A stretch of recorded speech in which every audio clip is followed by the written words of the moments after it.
Sejam muito bem-vindos a mais um Galhardcast. Hoje eu estou aqui com uma convidada muito especial. Estou aqui com a Mari Espíndola, minha amiga. Ela é CEO da Kiddle, uma plataforma de educação do futuro para crianças. É isso? Acertei? Exatamente. Que legal. Então, a Mari está aqui, uma convidada muito especial. A gente vai falar de um assunto extremamente importante, que é a educação, né? Que, na minha opinião, é algo que talvez seja a base principal de mudança da sociedade. E eu estou muito empolgado com essa conversa, Mari.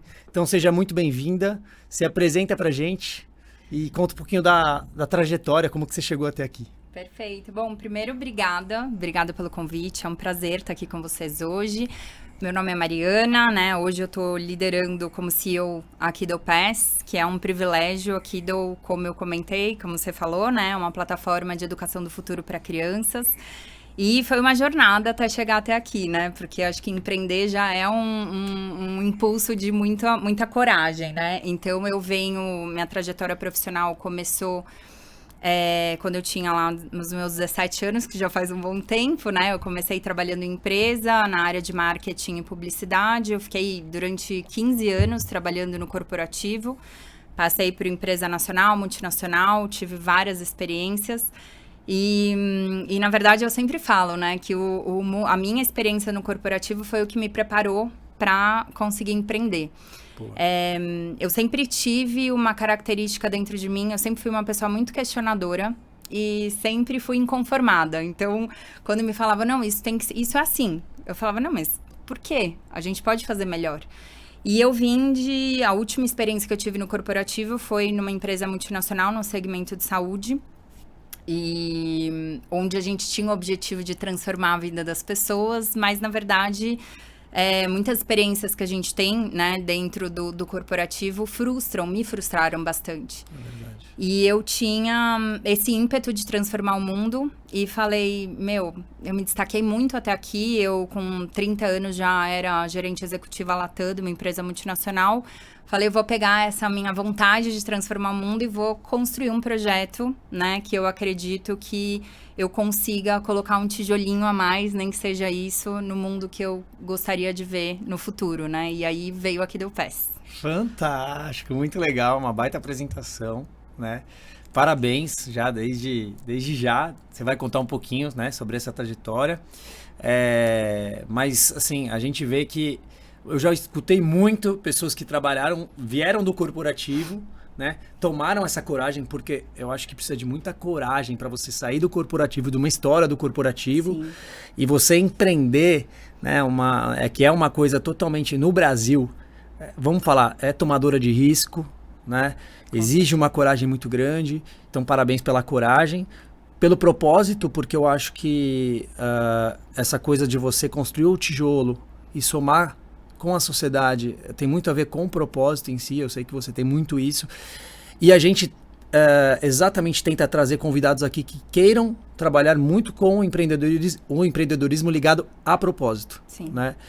E conta um pouco, então, como é que foi essa ideia da Kiddle? Como que surgiu isso? Você estava no corporativo, uma multinacional fera demais. Eu sei que o seu cargo era um cargo super bom. Muita experiência já do corporativo. Tenho certeza que muitos momentos de estresse aí também, né? Certeza. Sim. Porque eu também trabalhei um pouco no corporativo.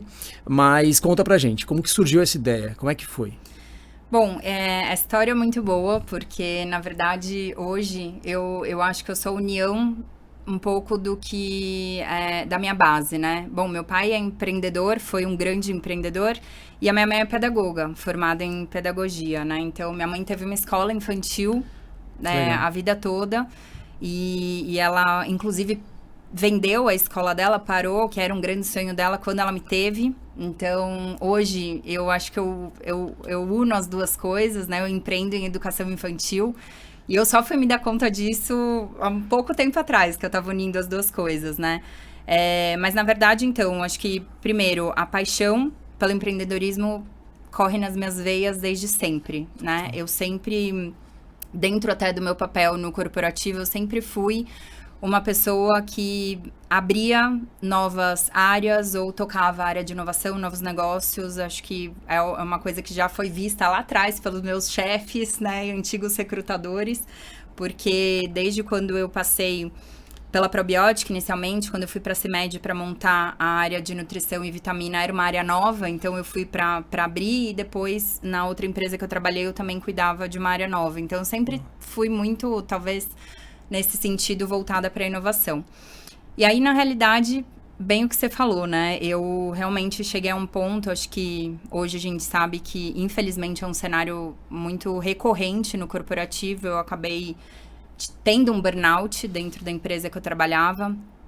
Eu estava vivendo uma exaustão mental e emocional, acho que não só pela carga de trabalho, mas porque eu estava fazendo uma coisa que não estava...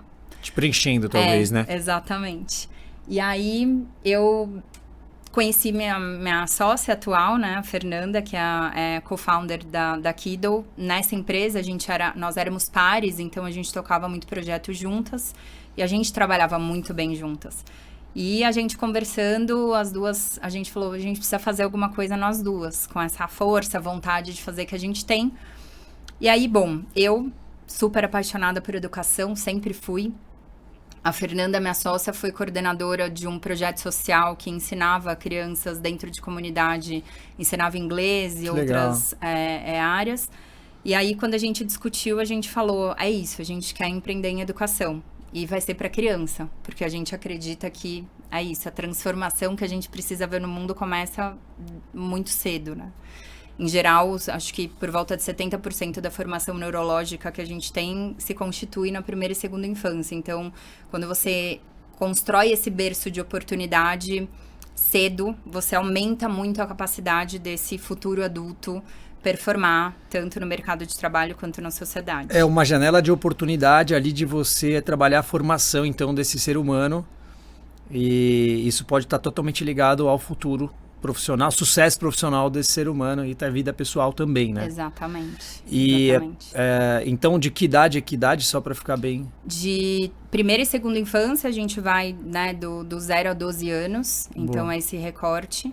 A Kido, ela é desenvolvida para crianças de 3 a 12. Então, a gente pega essa criança, basicamente, quando ela está migrando ali da creche para até o final ali dos 12 anos. Então, realmente nessa idade central de formação, né? Exatamente. Eu já escutei várias vezes, assim, profissionais, né, psiquiatras falando exatamente isso, né? A criança, até os 12 anos, ela vai formar, inclusive, o caráter. Eu não sei se é verdade, mas até o caráter dela.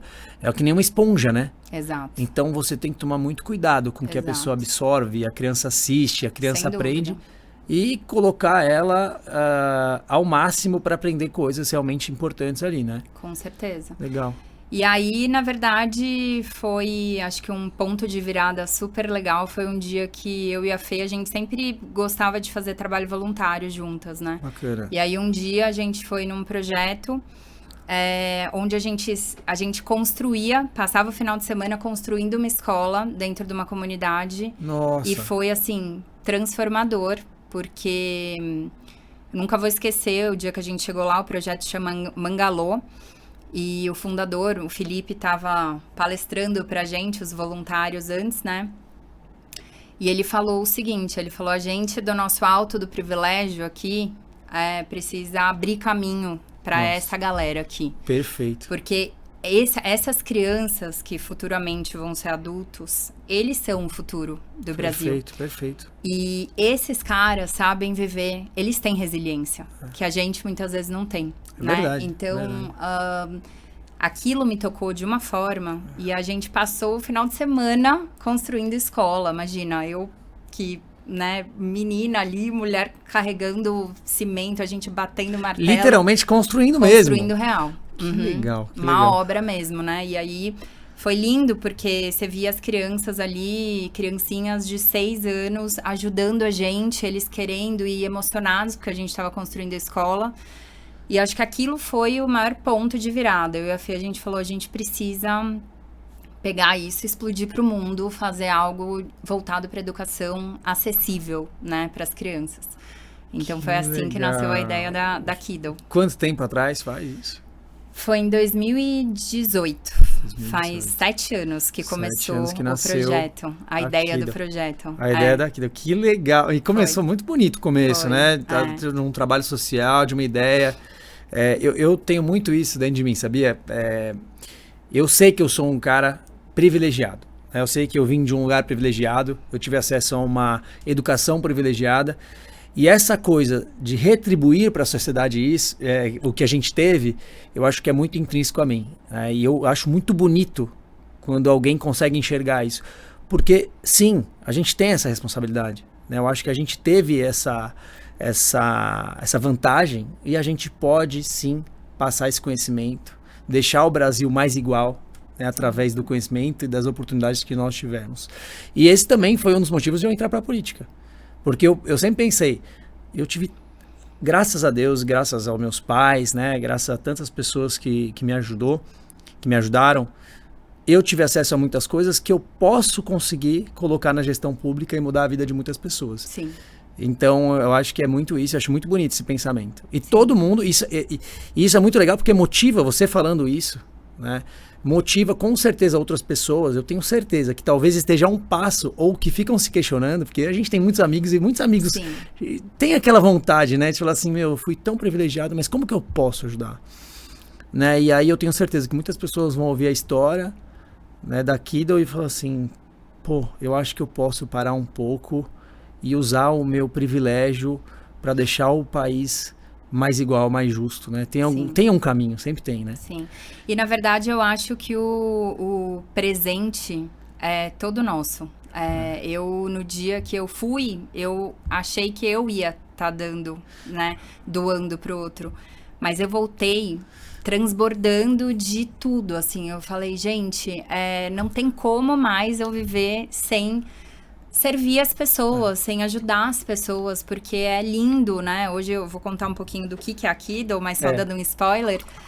Quando a gente recebe os depoimentos de mães emocionadas, de crianças falando quanto isso mudou a vida deles, é o maior combustível, assim, eu ganho 10 anos de vida, parece, sabe? É aquela coisa que não é só sobre o dinheiro, né? Não. É isso, né? São as duas coisas, elas obviamente caminham juntas, mas com certeza isso é acima de qualquer coisa. Pra mim é totalmente... É a realização, né? Realização. É. Muito legal. E aí, beleza. Aí vocês participaram desse projeto social e lá foi o start. Isso. E aí, como é que foi depois disso aí? E aí eu acho que foi quase que divino o que aconteceu, porque a gente decidiu que a gente ia empreender em educação para criança, até aí é isso. Aí um dia eu estava na minha casa, passando na televisão canais e eu parei num canal estrangeiro X. E tinha a entrevista de uma empreendedora dos Estados Unidos, uma empreendedora americana, que tinha lá fundado uma plataforma de educação para crianças, que eles chamam de after school, né? Que é o contraturno escolar. Perfeito. Então, ela estava contando sobre o projeto dela. E na hora eu falei, é isso que a gente precisa fazer. Eu liguei pra Fê, minha sócia, e falei, põe no canal agora. Comecei a gravar no celular, eu falei, é isso que a gente precisa fazer. E aí a gente acabou entrando em contato com ela, trocamos muita ideia para entender. Começamos a estudar o que estava sendo feito em países de primeiro mundo. Então a gente começou a encontrar movimentos tanto na Ásia, quanto tem um projeto muito legal também no Emirados Árabes, Reino Unido, Estados Unidos, com movimentos similares. E a gente se inspirou com essas referências e a gente construiu a primeira versão da Kido. Então, a ideia era a gente ter dentro de um aplicativo aulas e atividades para as crianças que complementam a grade escolar. Então, Perfeito. Em geral, tudo que a criança não aprende na grade básica de educação e que é importante para a constituição dela como ser humano, e aí não só no âmbito técnico, cognitivo e socioemocional também, de uma forma acessível, né? Para facilitar a vida dos pais que estão trabalhando e usar as telas, né? Que aí é um capítulo à parte, a gente pode falar sobre isso, como uma ferramenta que rompe barreiras e que impedem essa educação de qualidade chegar no maior número de crianças possível. Porque eu acredito que a gente pode enxergar a tecnologia e as telas como um vilão ou um aliado, né? Total. Isso, como quase tudo, você pode usar de uma forma positiva ou negativa. E o nosso intuito foi sempre ressignificar a relação das crianças com as telas, né? Fazendo com que o celular, que hoje é um dispositivo que está na mão de quase todo brasileiro, com um mínimo de banda larga, pudesse ser a porta de entrada para uma educação do futuro para as crianças, né? Então, a ideia foi essa e aí a gente começou a desenvolver o projeto. E a gente passou por muita coisa, João. A gente investiu um bom dinheiro na primeira versão. A gente foi roubada. O profissional que desenvolveu pra gente, a gente tinha investido tudo que a gente tinha guardado, eu e a Fê. Ficamos 10 meses trabalhando no projeto. Um mês antes do lançamento, o desenvolvedor foi embora, com tudo, foi embora, sumiu. A gente não conseguia mais falar com ele. E aí, pra você ter uma ideia, a gente foi achar ele em Portugal. Ele foi encontrado em Portugal e a gente não conseguiu reaver nosso dinheiro. A gente teve que começar o projeto. Ele pegou o dinheiro e foi embora. Era brasileiro? Era. Isso é um desafio que acontece com muitos Esse é o custo Brasil.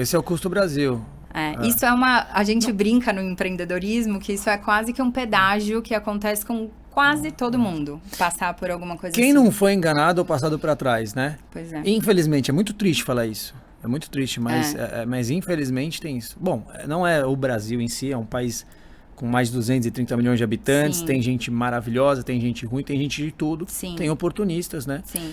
E obviamente que quando um oportunista encontra pessoas boas, né, que estão de guarda baixa, muitas vezes eles se aproveitam. Né? E é uma área técnica, né? A área de desenvolvimento de software, ela é uma área técnica que, em geral, quem detém o poder é quem consegue desenvolver. Total. Você que está de fora, muitas vezes você não consegue avaliar, né? Você fala a dor do que você precisa, essa pessoa vai desenvolvendo, né?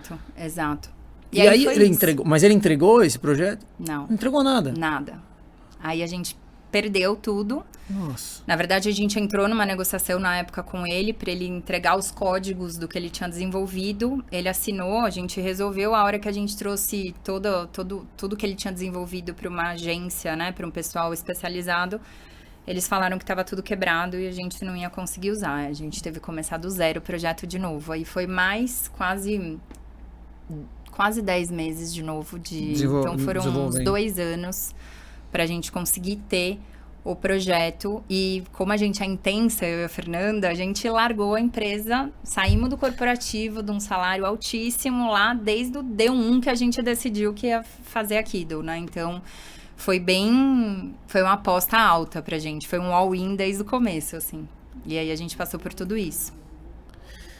Nossa, você vê, né? É a trajetória do empreendedor brasileiro. Sim. Né? E eu gosto de falar, João, porque eu acho que existe ainda muitas vezes uma romantização de quando você tem uma startup, que as pessoas olham. Tenho muitas amigas minhas que vêm do corporativo e falam, eu queria muito estar no seu lugar, é maravilhoso, você trabalha, você tem flexibilidade. Não é, né? Não é só assim. Startup. Eu acho que assim... De empreender. Empreender em geral, muitas pessoas... Né, eu venho de família de empreendedor, né? Eu nasci no empreendedorismo, meu pai me colocava para participar ali desde os 15 anos, na verdade desde pequenininho, ele já me levava na plantação desde os 8 aninhos, me ensinou a comprar e vender de novo. Então assim, ele queria me colocar muito essa cultura, né? E quando você vai para a prática, quando você começa a vivenciar tudo aquilo, não é nada romântico. Na verdade, você vai colocar muitas vezes seu patrimônio no risco, né? Você pega dinheiro emprestado. Sem dúvida. Você tem noites mal dormidas, você deixa de fazer muitas coisas. E tudo isso com apenas uma promessa que vai dar certo. Um sonho. Um sonho. E uma paixão, muitas vezes. Uma paixão. E o que te move tem que... eu acho que... Por isso que eu falo, o empreendedorismo ele tem que ter alguma coisa muito forte que te segure a passar pelo esse caminho de dor, porque senão você não aguenta. E digo mais, eu acho que ser empreendedor no Brasil, ou qualquer lugar do mundo, é muito de perfil.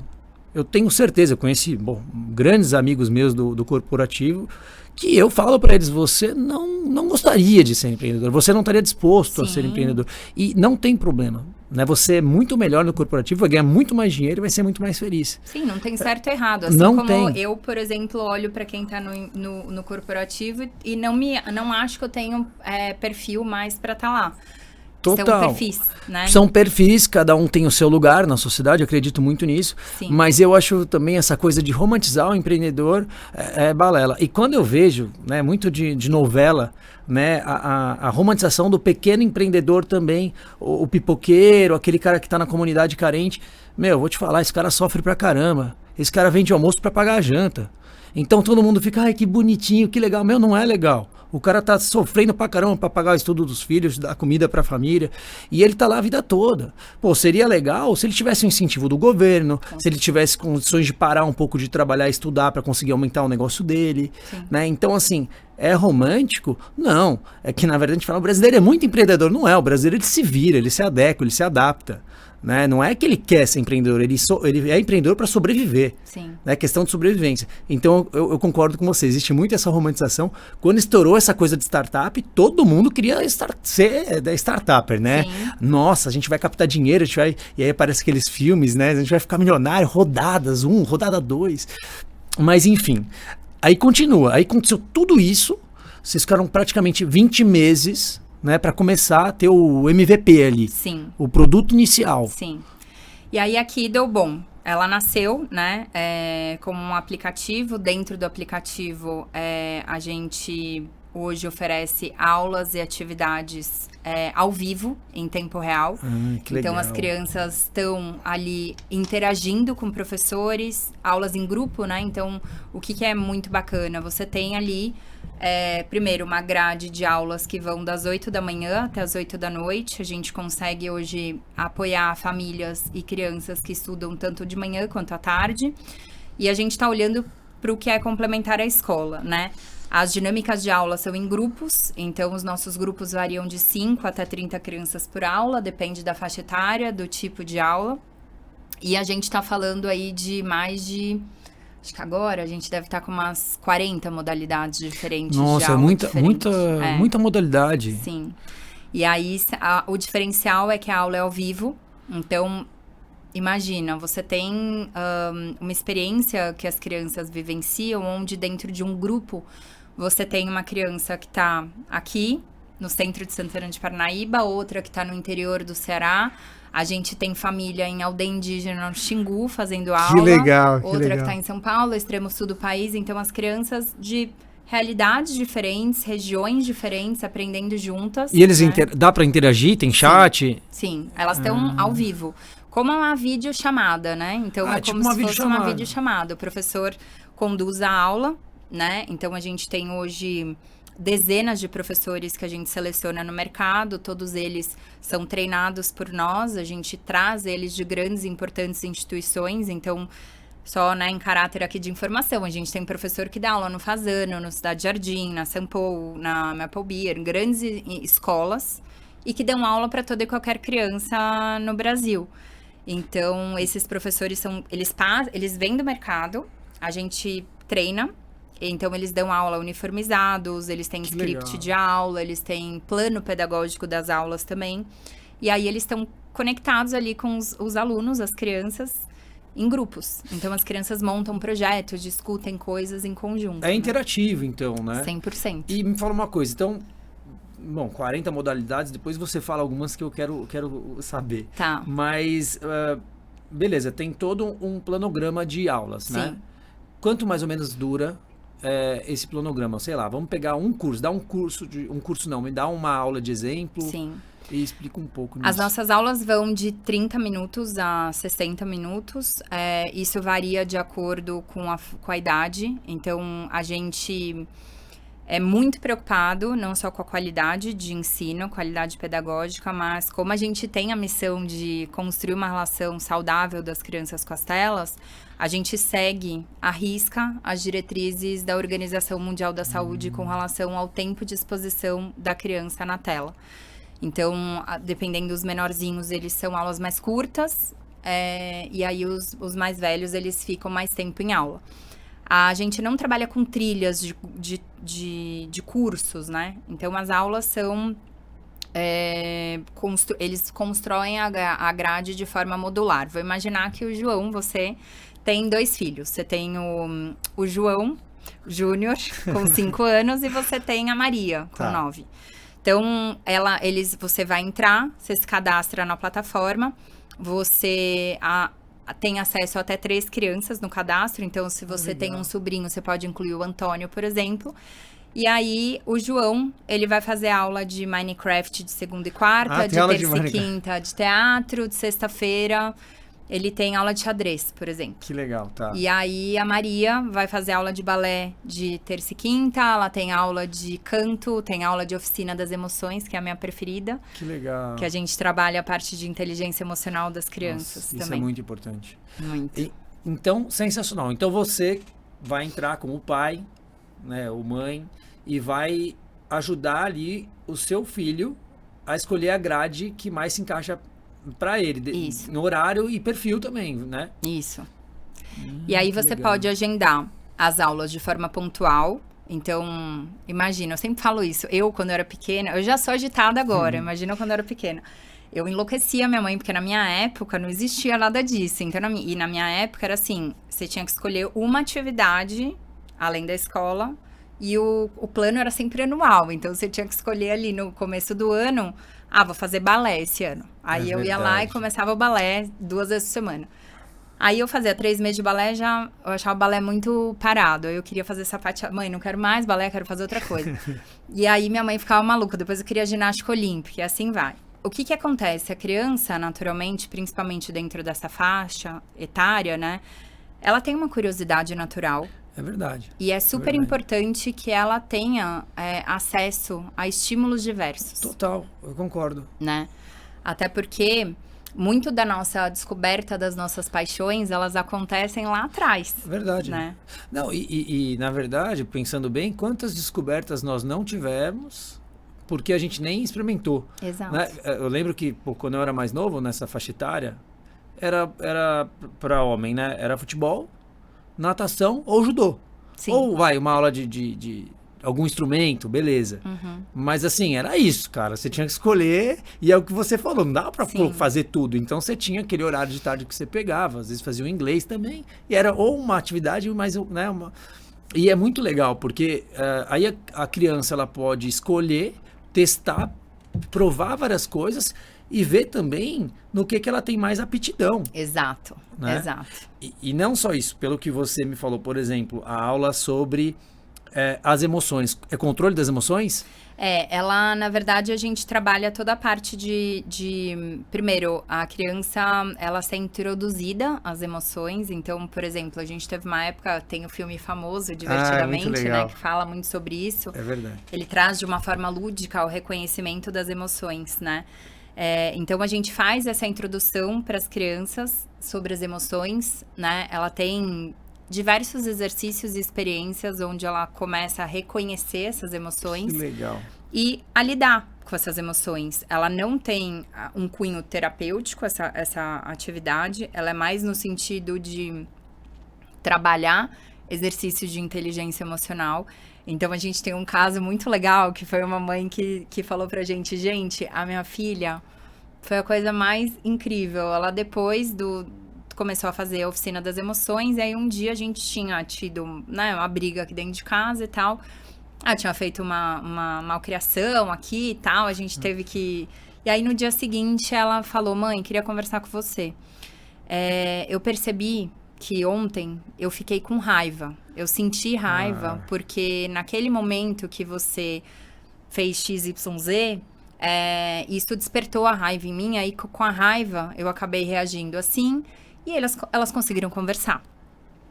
E é muito louco, né, João? Porque eu acho que hoje em dia a gente só consegue ter noção, né? A gente fala agora, só hoje em dia a gente fala sobre inteligência emocional. Quantos de nós estamos conseguindo acessar isso depois, sei lá, dos 30 anos de idade? E como a nossa vida teria sido mais fácil se a gente tivesse entendido isso antes, né? Não, 100%. Eu lembro que, com 20 anos, eu também cheguei até o início de burnout. E foi a primeira vez que eu fui na terapia, fazer terapia, né? Sim. E ali eu nem sabia controlar as emoções. Sim. Né? Por que eu ficava triste, por que eu ficava muito feliz, por que aquilo me dava raiva. Então, acho que esse é o primeiro passo. Né? E se você conseguir já fazer com que uma criança entenda, olha, eu senti raiva, e o que é esse sentimento, e por que eu sinto ele, poupa muito tempo da sua vida. Né? Você está poupando muito. E realmente, assim, a gente teve eu acho que, eu não sei, posso estar falando besteira, mas eu acho que a gente está no momento, né, da sociedade de níveis alarmantes de ansiedade, depressão. Muito. Né? E tudo isso está muito atrelado, na minha opinião, a nós não sabermos lidar com isso. Sim. Talvez se a gente soubesse lidar com todas essas emoções, né, quando nós éramos mais novos, eu acho que com certeza esses índices iam estar bem menores. Então, essa aula é super legal. Muito. Super legal. É a minha preferida, é a mais legal. A gente Oficina das emoções. Sim, oficina das emoções. E os pais participam junto? Não. Os a pais gente não. tem algumas atividades, a gente tem, por exemplo, yoga em família, que às vezes eles podem trazer, né, um irmão mais velho, muitas vezes participa o avô, a avó junto, e tem algumas atividades que sim, mas em geral são as crianças ali sozinhas, né, então o que acontece? A partir disso, né, que a gente estava falando, de um momento em que elas têm um universo de, imagina, mais de 40 áreas de interesse diferentes para elas explorarem, é o que você falou. Elas testam, elas podem testar, conhecer, né? Então, não sei se eu quero fazer aula de música, canto, xadrez ou Minecraft. Então, elas testam e elas... me apaixonei por isso, por isso. Então, em geral, elas começam, então, a construir uma grade, né, de atividades que complementam a escola e que tem toda uma estrutura por trás pensada para desenvolver essa criança para o futuro, né? Que eu acho que o backstage aqui da Kiddo é o trabalho fenomenal que o nosso time pedagógico faz, tanto no momento em que a gente pensa áreas novas para trazer. Então, esse ano, por exemplo, a gente já tem educação financeira na plataforma, mas a gente tem não vou falar porque minha sócia vai me matar, mas a gente tem um spoiler, a gente está montando um universo incrível para as crianças dentro da Kiddo, onde a gente vai fortalecer muito a parte de educação financeira, né? Então, ajudar as crianças a reconhecer que você tem um sonho, e aí você precisa aprender a poupar, você precisa aprender a planejar, você precisa... Né, isso tudo de uma forma muito mais voltada ao comportamento da educação financeira do que uma questão matemática ou técnica. Chata, né? Vamos falar português, claro, que muitas vezes a gente se assusta com o número e, educação financeira é muito mais do que isso, né? Sim, sem dúvida. E eu acho que o legal da Kiddo é que não assusta. Né? Você não afasta, você atrai, né? Você faz a criança querer entender. Sim. E isso é muito legal. Eu acho que o brasileiro não tem a cultura da educação financeira. Eu falo por mim, eu mesmo, nossa, você vê, na escola não tive nada. Sim. Depois, na faculdade de Direito também, a gente não tem aula ligada à educação financeira. Né? E quem ensina é a vida. Né? E, obviamente, essa oportunidade de estar ali próximo, né, do financeiro em si, entender um pouco mais, mas eu admito que, assim, até na vida pessoal, muitas vezes a gente não sabe poupar um pouquinho para conseguir criar ali um pouco mais de investimento para o futuro e construindo e tal. Eu acho sensacional. Sim. E a gente tem um dado, inclusive, que a gente tem hoje... beirando ali os 80%, um pouco mais, dos brasileiros que nunca tiveram contato com a educação financeira. Aí você vê crianças que muitas vezes ganham uma mesada, mesmo que simbólica, e elas não têm nenhum tipo de orientação de como lidar com aquilo, né? E, sem dúvida, a educação financeira é fundamental porque ela liberta, ela te dá a possibilidade de se organizar, de se planejar, né? E a gente vive dentro de uma cultura de endividamento no Brasil, né? 60% do brasileiro está endividado? É mais ou menos isso, eu acho que tem esse dado. Eu acho que só 7% investe. Não, exato. A gente dependia até pouco tempo atrás, ou até hoje, de uma poupança. Sim, né? muita gente deixa dinheiro na poupança. Que, sim. Vamos falar a verdade. né? Então, se a gente soubesse, Total. poderia construir um Sim. patrimônio muito mais seguro no Sem futuro. dúvida. Ah, Então, a gente está olhando para isso. A gente hoje, primeiro, né, toda a nossa grade de aulas e atividades, ela está alinhada com a BNCC, né, que é a Base Nacional Curricular, onde eles já desenharam, né, as 10 competências do futuro. Então, são áreas que devem ser desenvolvidas e a gente trabalha toda a arquitetura, né, do planejamento pedagógico a partir dessas frentes. E aí, o que é legal? A gente faz de uma forma lúdica. Então, por exemplo, se eu colocasse uma aula chamando Educação Financeira, a chance de uma criança entrar e fazer é impossível. Até um adulto não ia querer ver, né? Então, o que a gente faz? A gente usa uma aula de Minecraft para ensinar educação financeira. A gente, por exemplo, tem uma aula que muita gente gosta, que é a nossa oficina de youtuber, que na verdade ali a gente está ensinando princípios de empreendedorismo, toda a parte de pilares de comunicação. Então a gente vai inserindo sensacional coisas, né, as competências e habilidades de desenvolvimento a partir de vamos dizer, gatilhos lúdicos. Total. Que a gente consegue trazer a criança para dentro desse universo. Perfeito. Muito bom, muito Sim. bom. Não, faz todo sentido. Faz todo sentido. Achei fantástico. E assim, na prática, a criança, como é que é? Os pais vão trabalhar e aí ela precisa de um celular ou um tablet? Como que funciona? Sim. As aulas, elas podem ser hoje realizadas de qualquer tela. Uma televisão, um computador, um tablet ou um celular. Então, te trazendo alguns dados Brasil, né? Em geral, sim, a gente tem esse lado também, né? Acho que a Kido, ela foi fundada por 2 mulheres e é impossível a gente não olhar para a questão, né, da gente apoiar as mulheres que hoje em dia estão trabalhando e que não tem onde deixar os seus filhos. A gente tem no Brasil um dado em que 69% das mulheres têm filhos, então é impossível a gente falar sobre a inserção da mulher no mercado de trabalho ou qualquer tema relacionado à equidade se a gente não fala sobre maternidade e família. Isso é uma dor latente.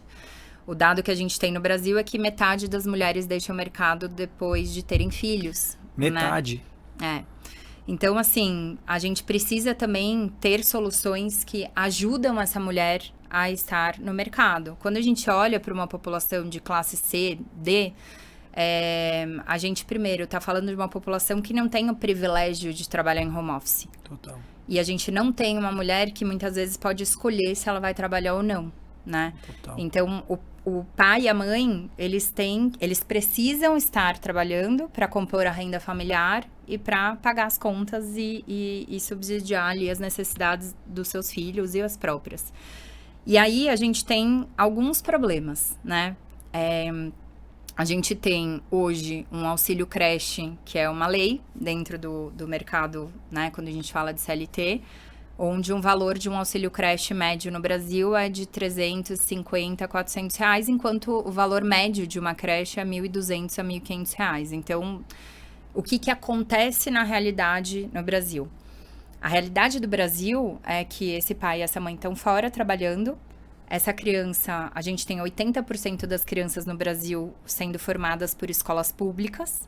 E o dado que a gente tem hoje do censo escolar é que, em média, ali 12% só das nossas crianças estão em período integral. Então, imagina que 88% das crianças estão desassistidas nesse período que ela não está na escola. Ela está em casa. Esse eu acho que é o pior gargalo e perigo, né? Sim. E o que acontece na prática você vê uma criança cuidando de outra criança. Você tem um irmão de 12 anos cuidando de uma criança de 8. Você tem uma criança de 10 anos responsável por uma de 4. E aí, no máximo, você tem essa criança muitas vezes com o avô, com a avó, com o vizinho, que de vez em quando vai dar uma olhada. E o celular, ele se tornou, para muitos pais, a babá dessa criança, no sentido que o pai vai lá, se endivida, paga em 36 vezes no carnê lá um celular e o celular fica com a criança. Então, hoje o que a gente quer é chegar nessa criança, né, de uma forma em que a gente muitas vezes não tem uma criança que consegue ter mobilidade Um pai que está trabalhando, como é que essa criança vai pegar um ônibus ou ir para algum lugar? Então, estar dentro do celular, estar dentro das casas faz muito sentido, né? A gente poder apoiar essa família. E aí você consegue, hoje, com um mínimo de banda larga, acessar a Kiddle e ela fazer a atividade. E o pai do aplicativo, a mãe, muitas vezes, eu preciso ser honesta aqui, em geral é a mãe que gerencia o aplicativo, ela tá no trem, no metrô, trabalhando numa frente de loja, num caixa, numa fábrica, e ela consegue acompanhar o que o filho dela tá fazendo através do celular, do aplicativo, Que legal, né? que legal. Então tem um cunho de equidade aqui também. Ah, que bacana. Então ela consegue acompanhar de longe. Sim, ela sabe qual é a agenda da criança, quais aulas que foram feitas, então ela consegue acompanhar isso. Fantástico. Realmente, olha que legal, né? Então, na verdade, a Kiddle, ela tem também uma solução para a sociedade que não é só educacional, mas também de você tirar esse tempo ocioso da criança que estaria esse período aí pós-aula desassistido, né? Ou consumindo um conteúdo ruim, porque infelizmente hoje na internet tem um conteúdo muito ruim, né? Tem de tudo, mas normalmente, infelizmente, o conteúdo mais fácil é aquele conteúdo que não tem nada de qualidade, né? Sim. É o que viraliza, é o que chega mais próximo da criança. Sim. E então eu vejo que a Kiddle também tem uma solução, né, para que realmente essa criança ela não se torne uma criança vazia mesmo, né? Eu mesmo, né? Apesar de ter sido uma criança privilegiada, se eu tivesse uma plataforma dessa quando eu tinha meus 8 anos, 7 anos de idade, eu não ia ficar tanto tempo vendo besteira. Porque na época, tudo bem, não tinha YouTube, não tinha o celular, mas tinha a TV. Sim. A gente via a sessão da tarde, né? Sim. Mas assim, se tivesse Lagoa Azul, né? Lagoa Azul, vi umas 3 vezes Lagoa Azul, né? Então, assim, óbvio que dá até saudades, né? Mas sem fazer nada. Mas assim, é muito legal, né? Muito legal. E por trás de tudo isso tem uma questão social muito triste, né? Que a gente vê, porque no fim do dia é uma realidade que ela, se você não muda ela, seja através do setor privado ou público, ela se torna uma espiral contínua. Então, essas crianças vão ficar desassistidas, elas vão ficar desamparadas, elas podem se envolver com drogas, no crime, podem ver conteúdos que não levam a nada. E aí você cria um ciclo. Eu vou pegar aqui uma situação, um exemplo que eu já vi acontecer. Meninas de 16, de 15 anos que engravidam, porque estão sozinhas em casa, né, desassistidas. Sim. E aí, na verdade, não é que ela está cometendo um crime. É que faltou ali uma educação sexual, por exemplo, faltou algum conteúdo que ela estaria inserida, né? Então, o Brasil tem esses problemas sociais, eu acho que é aí que entra realmente o empreendedor com essa cabeça de querer mudar e somar para a sociedade. Sim. O setor público, ao meu ver, ele tem que abraçar mais essa causa, ele tem que trazer para mais próximo esse tipo de empreendedor, né? Na nossa cidade, a gente tem sim um projeto com essa visão. Acho que a gente está muito alinhado, o prefeito está muito alinhado nessa questão de amparar, né, esse pós-aula, né? E eu também coloquei já projetos pós-aula de empreendedorismo, de oratória, inteligência emocional, né? E com certeza, posso falar aqui, porque eu já conhecia a Kiddle e a Mari e eu já conversamos antes, e com certeza eu tive várias ideias após nós conversarmos. Você foi me dando algumas ideias super legais, os dados que você me trouxe também, e a gente quer trazer isso pro município, né? Seja através de uma plataforma igual a sua, seja através de aula, mas alguma coisa a gente tem que fazer para solucionar esse problema da sociedade. A gente não quer deixar uma criança ou um adolescente desassistido. Não Urgente, dá. Essencial. É essencial. Essencial. O Arnold Schwarzenegger, né, que você deve conhecer bem, quando ele era governador da Califórnia, eu lembro que eu vi uma entrevista dele falando, ele era muito defensor do que eles chamam lá fora do after school, né? Dessa questão de você tirar a criança da rua ou do ócio e levar ela para as atividades, né? E aí ele falava muito isso. É uma iniciativa que está 100% conectada com a diminuição de criminalidade, de acesso a drogas, a prostituição, né? Uma série de questões ali que, quando você deixa uma criança exposta, né? Ou ociosa, muitas vezes, você abre espaço para tudo isso. Eu acho que, além desse ponto, né, você tem o adoecimento de toda uma geração, porque, de fato, o uso inapropriado das telas, né, ele acaba gerando várias questões, né? A gente tem hoje uma taxa enorme de depressão de crianças e problemas de autoestima, porque você tem dentro das redes sociais eles são, né, a gente é metralhado de estímulos onde você tem referências muitas vezes inatingíveis Falsas. E uma vida falsa, e aí você vai enfraquecendo essa pessoa que está do outro lado. Você tem para as crianças, e eu como, né, quero ser uma futura mãe, eu me preocupo muito com o tipo de referência que as nossas crianças hoje têm, desde a música até quem elas admiram. Eu lembro que na minha época eu admirava o Ayrton Senna, a gente admirava o Guga, né, a gente tinha atletas e pessoas incríveis, admiráveis. Na música a gente tinha enormes referências lindas de né, qualidade musical, e hoje em dia você vê, né, as crianças com a régua muito baixa, com referências muito difíceis. Então você vive... Outro dia eu tava num debate, a gente tava falando sobre um fenômeno que é a adultização das crianças. Então, o que acontece? Tem criança, menina de 8 anos de idade, que ela quer um creme facial fazendo tutorial de maquiagem, né? Exato. E aí, assim, uma criança tem que ser criança, nossa, né? concordo. Então, a gente precisa fomentar tudo isso, sabe? E assim, acho que a gente pensa muito parecido, né? Mas por que você acha que isso aconteceu? Essa questão das referências. Onde foi que isso mudou? É uma boa pergunta. Eu acho que... a gente, sem dúvida, tem na internet uma terra sem lei, né? Então, a gente passou de um processo onde, primeiro, né, vamos lá, a gente tem uma geração, que inclusive é a nossa geração, gerações anteriores, que por muitos anos, boa parte de nós fomos educados pela televisão, né? Televisão aberta. E hoje as pessoas são educadas pela internet. A televisão foi força, e aí, né, já pela televisão já era complicado. Já era ruim. Já era difícil, mas assim, você tinha um certo critério. Hoje a internet... Não tem critério. Não tem critério. Então, você vê pessoas ali, né, eu vou até comentar uma coisa que eu vi outro dia, né? Esse projeto de lei que saiu recentemente referenciando um MC... Eu vi, me perguntaram o que eu achava. E assim, que eu acho que é uma loucura tudo isso, né? A gente dá voz para pessoas que estão incitando questões ali. Você vê uma criança cantando músicas e tendo acesso a coisas que, na nossa época, óbvio, era acessível, mas você tinha que fazer um mirabolante ali para você, né? Ter acesso a coisas que hoje em dia não só são acessíveis, mas hoje estão sendo endeusadas, né? Eu acho que a grande diferença é que antes você tinha acesso, mas você não era estimulado.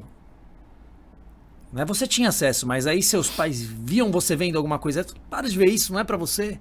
Né? Isso aí não é... Sim. Tinha hoje, não. Hoje é tipo assim, virou a chave. Sim. Virou bonito. Sim. Então, eu acho que essa inversão de valores é muito perigosa. Muito. O acesso sempre vai ter, né? Você vai decidir. Sempre vamos ter acesso. Sim. Né? Só que essa questão do escolher o que é o certo e o errado que é muito importante. E eu acho que a gente realmente está carente de heróis, de referências. Eu vejo muito isso. Né? A gente não vai ficar citando nomes aqui. Esse projeto de lei, inclusive, que eu acho que é o mesmo que a gente está falando, de uma vereadora em São Paulo. Isso. Eu não li o projeto na íntegra, mas a questão do projeto é que ela pegou uma referência de um MC, né? E o teor é o seguinte: não investir dinheiro público em músicas ou artistas que propaguem ali algo sobre sacanagem, drogas e tudo que é ruim para a sociedade. Sim. E claro que tem uma coisa de mídia e tal, e tem tudo isso, mas eu acho que o core da questão não é sobre o estilo musical. Não é sobre... Isso tem que ficar claro, porque tentam deturpar e falar que é sobre o estilo, e não é. Ninguém aqui tem nada contra funk, rap, nada, né? Acho que todos os estilos musicais são muito bem-vindos, tudo é arte, né? Tudo é arte, mas quando você vai pegar o dinheiro público para fazer um show numa cidade, né, com um monte de família, com diversas idades... Eu acho que você tem que tomar muito cuidado com o tipo de show que você vai propagar. Porque aquela imagem, né, aquela mensagem, é aquela mensagem que você, como órgão público, né, setor público, quer que as pessoas sigam. Sim, né? Se torna um megafone, como se fosse um porta-voz do teu governo, ou que não seja, acho que nem no âmbito de governo. Eu vou falar até, eu fui gerente de marketing de empresa nacional, multinacional. A gente sempre teve a preocupação de, vamos colocar uma campanha aqui, quem vai ser a pessoa que a gente vai escolher, porque você precisa olhar o que tem em torno, porque aquela personalidade, ou aquilo que está sendo dito, ou aquilo que está sendo feito, vai ser invariavelmente associado à tua marca, né? Então, de alguma forma, parece que tá saindo da tua boca aquilo ali que tá sendo falado, né? Total. Eu também sempre tomei muito cuidado com isso na orgânica, da gente não atrelar a uma figura que não representasse a marca. Sim. Então, eu acho que esse é o teor principal. Mas, até dei essa sugestão, uma coisa que poderia ter sido feita, nesse caso dessa lei, desse projeto de lei, que é um projeto ainda, é o seguinte...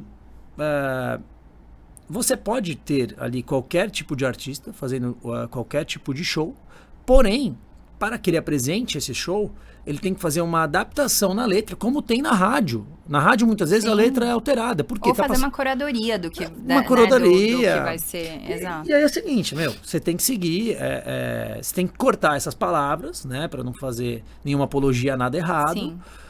Porque vão ter crianças ali.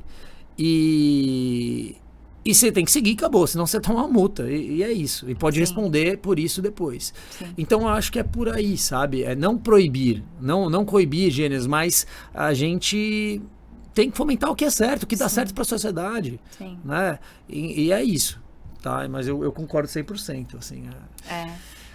Então, eu acho que, assim, e tem sido um processo muito legal, João. Queria, acho que, falar de uma coisa que eu sei que também tá muito conectado com você, que é a gente olhar para as famílias atípicas, né? Boa. Hoje, para as crianças que são portadoras de deficiência, né? Então, a gente teve também esse cuidado dentro da Kiddo de desenhar uma plataforma que pudesse apoiar, né, e receber toda e qualquer criança, e o nosso objetivo é desenvolvê-las no seu potencial.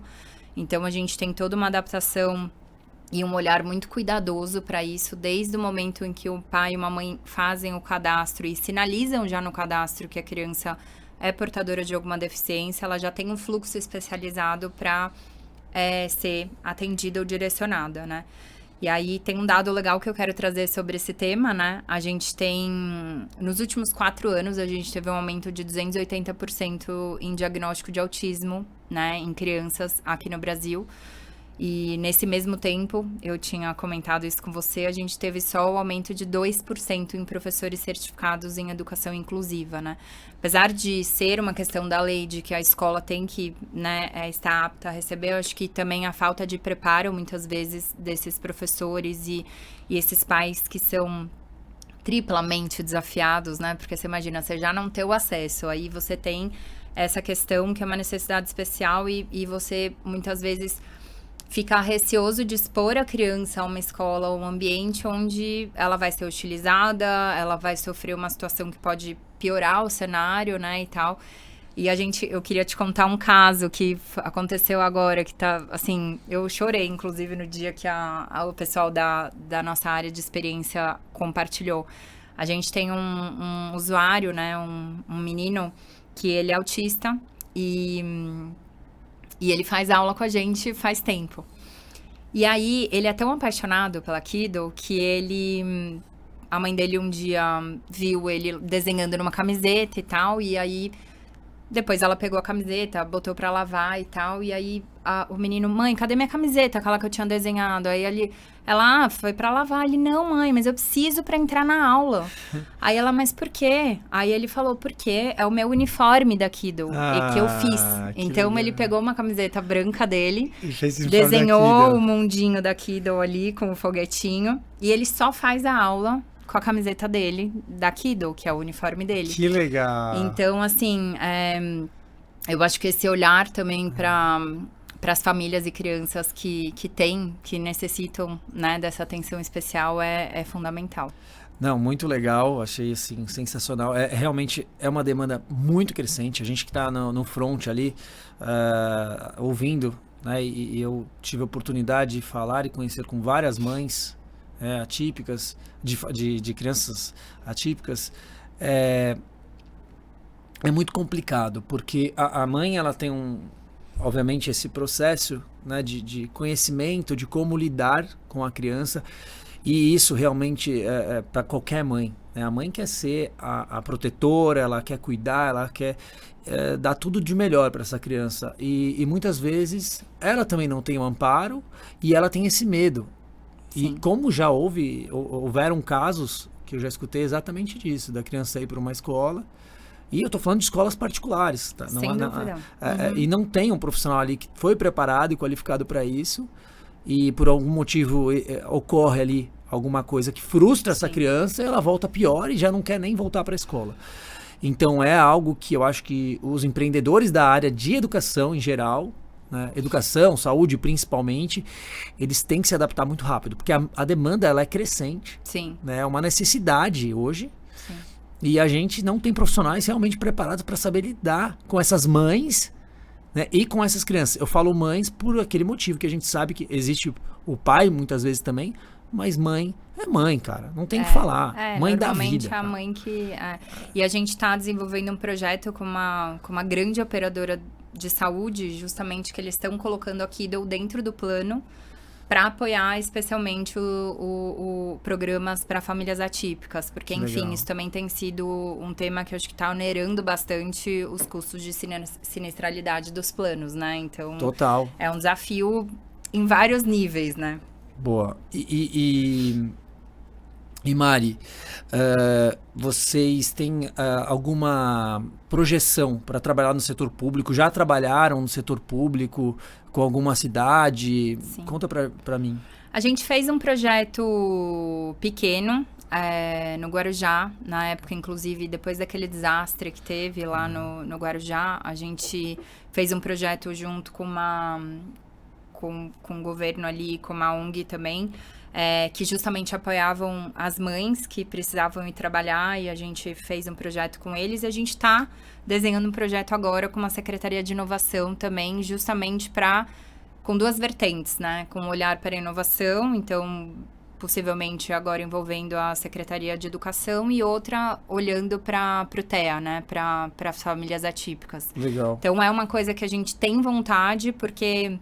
Enfim, né, João? Acho que as crianças que a gente precisa chegar são essas crianças que muitas vezes não estão aonde a gente está, porque a Kido, ela normalmente hoje ela é um serviço digital que é incluso, né, dentro de tanto como benefício corporativo em empresas, quanto seguradoras de vida, né, operadoras de saúde. A gente está falando ainda de uma parte da população ali de classe ABC, vamos dizer, né?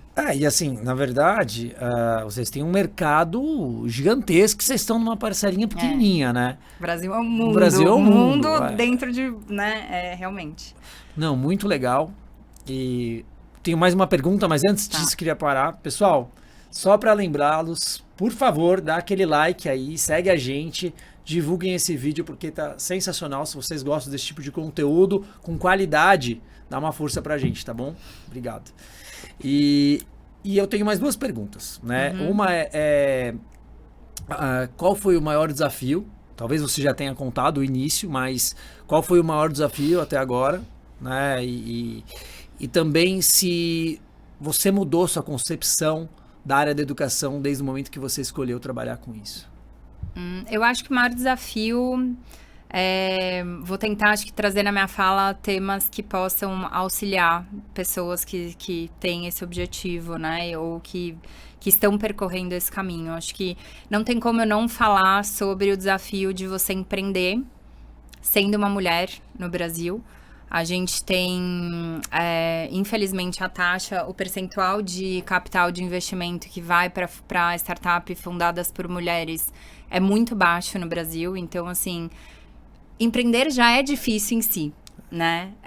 Já é uma luta diária, como a gente falou inicialmente. Você tem que acordar todos os dias, relembrar do teu objetivo. Se a tua função, o teu motivador for dinheiro, não faça, vai pro corporativo, vai ter um salário fixo, porque é uma montanha-russa de verdade, né? E aí, emocionalmente, também tem uma série de questões. Mas eu acho que quando você empreende, você é mulher, e aqui eu tô, inclusive, também do alto do meu privilégio como uma mulher branca, né, que vem de uma condição e tá numa estrutura, né, social muito diferenciada. Você fica imaginando uma mulher preta, periférica, que tem vontade de empreender, isso soma muito mais os desafios. Mas eu acho que o nosso maior desafio foi esse. Eu dentro da Kido, que sou responsável pela parte de RI, que a gente chama, que é a relação com os investidores. Então, normalmente a gente fez 2 rodadas, né, de investimento. E eu que fui a responsável por estruturar essas rodadas, né, e conduzir as reuniões com os investidores. E assim, foi um processo muito difícil. A última vez que a gente fez a rodada, que a gente fechou em final de 2023, que foi quase um ano de rodada, foi muito difícil para mim. É muito difícil eu desistir, mas foi muito desafiador, porque assim, você muitas vezes tá numa mesa conversando, onde você tem o pitch ali, vários startups fazendo pitch, e é muito normal você estar dentro de um grupo onde você é a única mulher que é a fundadora de uma startup. Você já começa por aí. E aí, quando você vai apresentar, as perguntas são muito diferentes, né? Existe eu acho que você precisa se provar 10 vezes mais. E aí não é sobre o teu negócio, você não tem que provar o teu negócio, você tem que provar a sua capacidade, né? Então as perguntas são diferentes, a forma como o processo é conduzido é diferente. Eu acho que temos que falar também sobre a questão do assédio, né? Não como, eu, graças a Deus, nunca passei por isso, mas assim, o que acontece muitas vezes, né? Os venture capitals, né? Os investidores, eles, em geral, são homens. Sim. Boa parte são homens. Então, ou isso acontece, eu tô num grupo que chama, é um grupo que são mais de 100 mulheres fundadoras, então eu sei que isso acontece muito, graças a Deus eu nunca passei por isso, mas assim, aí tem o outro lado do investidor, que ele tem medo de te chamar para ir almoçar, por exemplo, que seria uma conversa de negócios normal, que para um homem, se ele fosse falar como fundador de startup homem, ele jamais ia passar na cabeça. Ele fica receoso de mandar uma mensagem no LinkedIn para marcar uma call.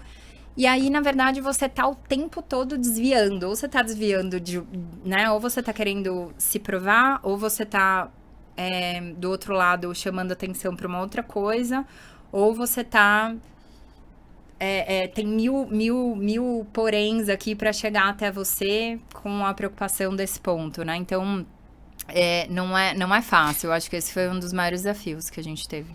Não, com certeza não é fácil. Eu vejo como desafiador. Eu tive a sorte de ver minha mãe ser uma grande empresária, né? E sempre trabalhou no mercado e teve sim esses desafios, né?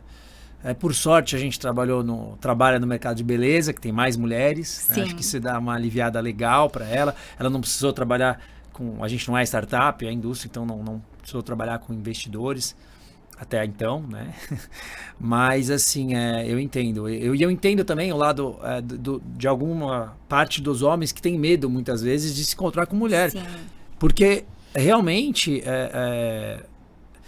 tem essa questão também. A sociedade tem os dois lados, né? Tem o lado do cara que ele, infelizmente, é um cara mal intencionado, Sim. que ele vai assediar a mulher moralmente, né, ou de outra forma, porque ele vai se achar superior, porque ele vai querer enxergar a mulher como um pedaço de carne, que são um bando de babaca, né?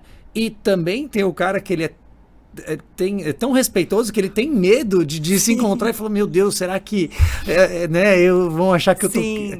É muito isso. Eu fui mais desse lado. Várias vezes eu tinha medo. Até hoje, vou contar uma coisa aqui pra vocês. Quando eu tenho reunião com mulher, normalmente, eu deixo a porta aberta pra ela sentir mais à vontade, porque eu tenho a minha assessora, deixo minha assessora ali, deixo a porta aberta, principalmente com mulheres que a gente não conhece. Evidentemente que se for amiga, Sim, a gente não tá nem aí, é amiga, é brother. Mas assim, quando a gente não conhece, primeira vez, eu acho que tem essa questão, mas por quê? Porque eu quero que a pessoa sinta vontade. Lógico. Por Né? Então, respeito. por respeito. Né? Não por qualquer outra coisa. Porque assim, a pessoa não me conhece também. Lógico. Então eu fico imaginando, porque eu penso no lugar da minha esposa, né? Porque eu sei. Né? Ela já teve assédio quando ela trabalhou no SUS como médica. Sim. Não foi uma, não foi duas, não foi três. Né? Você fecha, a médica fecha a porta ali e o paciente, cara, é só ele e ela. Né? E ver uma menina nova, bonita, médica, então infelizmente já aconteceu. Então eu me coloco no lugar e aí deixo ali e tal. E aí depois que eu vejo que a pessoa, né, não, esse cara ele é ponta firme, ele é legal, aí beleza, mas eu sei que isso não acontece sempre, não tem sempre esse cuidado, né? Sim. Mas parabéns, porque realmente é desafiador ser mulher e entrar nessa área de empreender. E quando a gente fala de startup é muito agressivo, né? Porque a startup ela precisa crescer rápido, você precisa de capital para pegar dinheiro e reinvestir no negócio, e a maioria do mercado financeiro é formado de homens, né? Sim. Eu sei disso, né? Grande parte do mercado financeiro é formado de homens, então parabéns pela coragem, sua e da sua sócia, né? Muito legal. E Mari, assim, deixa uma mensagem final pra gente, né? Para as pessoas, pro planeta, vamos dizer assim. Eu acho que a gente... Eu vou falar sobre o empreendedorismo, né? Eu acho que tem muita gente que tem o sonho de empreender, de construir um projeto. Eu falo que, assim, gente, o tempero essencial para o empreendedorismo chama-se cara de pau. E eu sou essa pessoa. Então, muitas vezes você tem um sonho, uma vontade... e você tem uma pessoa que já chegou lá ou que você tem vontade de conversar. Eu fui essa pessoa quando eu comecei a Kiddle. Eu tinha cara de pau de chegar lá no LinkedIn, num cara que era CEO de uma empresa que eu admirava e mandar uma mensagem: oi, tudo bem? Eu tô começando a empreender, eu queria bater um papo. Eu acho que o mundo do empreendedorismo, ele é muito mais gentil dentro, né, do que o corporativo. Então, nós que empreendemos, a gente se ajuda muito, a gente troca muito, né? Então, acho que uma pessoa que sonha, que às vezes não tem... não sabe como começar, então você acessar uma pessoa e falar: você pode me mentorar, me ajudar a começar, né? Eu sei que não é fácil, né, para muitas pessoas, e também junto com a primeira resposta já fica aqui meu apelo também a você que tem acho que esse lugar hoje. A gente precisa também aumentar o fomento de capital, né, para quem tem vontade de empreender. E, de fato, existem vários, mas em estágios muito mais avançados. Às vezes, quem está começando, que precisa de um voto de confiança, de um dinheirinho para começar a organizar o projeto. Isso é muito importante. E, muitas vezes, você só tem quando você já está validado. E aí, já é muito mais fácil. E, nesse começo, é super legal. Então, converse com pessoas. Seja curioso. Né? E o meu LinkedIn, Mariana Espíndola, tá para quem quiser me mandar uma mensagem, quem tiver vontade de empreender ou ir na área de educação, eu tô de coração aberto aqui para ajudar, dar dicas, conectar com outras pessoas, né? E para quem quiser acessar a plataforma da Kiddle, conta pra gente como é que faz. Então, hoje a Kiddle, a gente tem o site www.kiddlepass.com. E no celular, tanto no Google Play quanto no Apple Store, é possível baixar o aplicativo. Muito bom, muito bom. Obrigado, Mari. Obrigada por você você estar aqui conosco. Senhoras e senhores, muito obrigado pela participação. em mais um Galhardcast. Foi sensacional, particularmente, ó, parabéns. Obrigada. Além de tudo, essa dicção, você viu, Lena? Pô, a dicção é perfeita dela, eu me senti de verdade pressionado em falar direitinho, tudo certinho, devo ter errado um monte de coisa, mas parabéns pela... Nossa, fala muito bem, Mari. Obrigada. É muito clara, é muito perfeito, assim, de verdade. Tem uma didática muito boa. Você podia ser professora também, pensa gente, nisso. quem sabe? Para as empreendedoras, ou empreendedores também. Muito legal. Então, pessoal, muito obrigado. Nos vemos no próximo Galhardcast. Um grande abraço. Segue lá, compartilhe o vídeo e tamo junto.